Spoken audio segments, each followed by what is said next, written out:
Hi friends, அனைவருக்கும் வணக்கம். நான் உங்கள் நாமும் வளர்ந்து சாதிப்போம் தோழி. இன்றைக்கி என்ன பதிவு அப்படின்னு பார்த்தீங்கன்னா, பணத்தை சேர்த்தே வைக்க முடியலங்க. எப்படினாலும் எங்களுக்கு ஏதாவது ஒரு விதத்தில் செலவாயிடுது. அப்படி இல்லைன்னா எங்கள் கணவர் கொடுக்க மாட்டேங்கிறாங்க அப்படின்னு நிறைய பேர் கமெண்ட் பண்ணியிருந்தீங்க.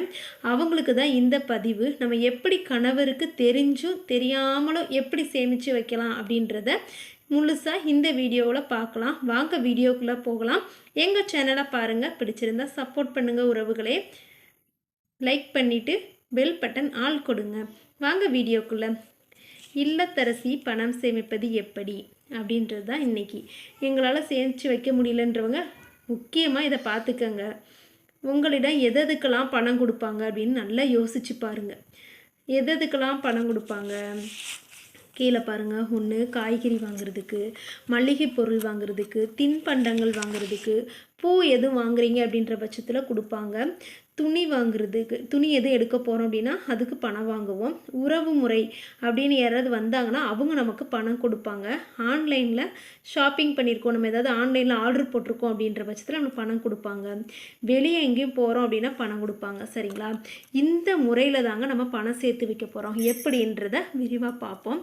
காய்கறி வாங்க போவோம். பெரும்பாலும் வந்துட்டு காய்கறி நம்ம லேடிஸ் வாங்குறது ரொம்ப நல்லதுங்க. ஏன் கேட்குறேன்னா, எவ்வளோ என்ன அப்படின்றத ரேட்டு பார்த்து நம்ம வாங்குவோம். அதனால் அங்கே போய் காய்கறி வாங்கும்போது நிறைய மீதியாகுங்க. நம்ம ஒரு 300 400 கொடுத்துட்டு கொண்டு போகிறோம் அப்படின்னா அதில் எப்படி ஒரு 20 ரூபாயிலேருந்து 30 ரூபா மீதியாகும். அதையும் நம்ம சேர்த்து வச்சுக்கலாங்க. கணவர்கிட்ட ஒரு 400 வாங்கிட்டு போகிறோம் அப்படின்னு பார்த்தீங்கன்னா 380 ரூபா காய்கறியோட ரேட்டு அப்படின்னா அதில் ஒரு 20 ரூபா நமக்கு மீதியாகும். அந்த 20 ரூபாயை கொண்டு வந்து நம்ம சேர்த்து வச்சுக்கலாங்க.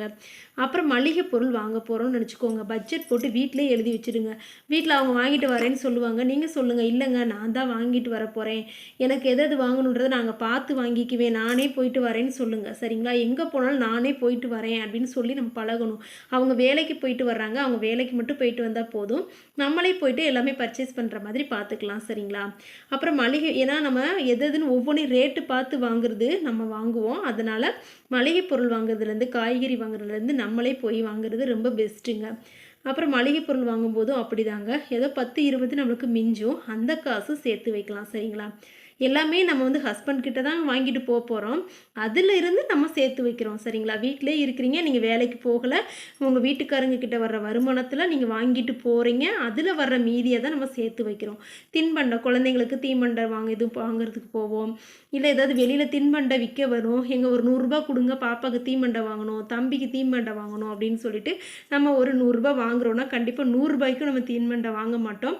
அது ஒரு 60 50 ரூபாய்க்கு வாங்கணும். அதில் மீதி காசு வரும். அவங்க எங்கே மீதி காசு என்ன செஞ்ச அப்படின்னு யாரும் கேட்க போகிறது இல்லை.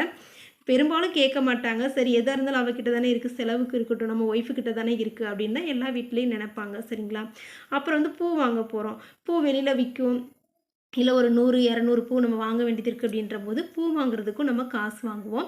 அந்த காசுலேயும் 10 ரூபாய் 20 ரூபாய் மீதியாகும். அப்புறம் துணி வாங்குறதுக்கு, ட்ரெஸ் எடுக்க போகிறோம் அப்படின்னா ஒரு 1000 ரூபாய் கொடுப்பாங்க. எங்கே நாங்கள் ட்ரெஸ் எடுக்க போகிறோம், பாப்பாங்களுக்கு எல்லாத்துக்கும் ட்ரெஸ் எடுத்துகிட்டு வர போகிறோம் அப்படின்னு சொல்லி நீங்கள் சொல்வீங்க. பாப்பா பர்த்டே இல்லை ஏதாவது ஃபங்க்ஷனு அப்படின்ற போது அவங்க வேலைக்கு போகிறாங்கன்னு நினச்சிக்கோங்க. எங்கே நாளைக்கு போய் நான் பாப்பாவுக்கு ட்ரெஸ் எடுக்க போகிறேன், எனக்கு காசு கொடுங்கன்னு கேட்டிங்கன்னா அவங்க ஒரு 1000 ரூபாய் கொடுக்குறாங்க. அப்படின்ற பட்சத்தில் நீங்கள் ஒரு 700 800 ரூபாய்க்கு ட்ரெஸ் எடுத்தீங்கன்னா மீதி 300 ரூபாய் நம்மளுக்கு சேவிங்ஸில் இருக்குங்க.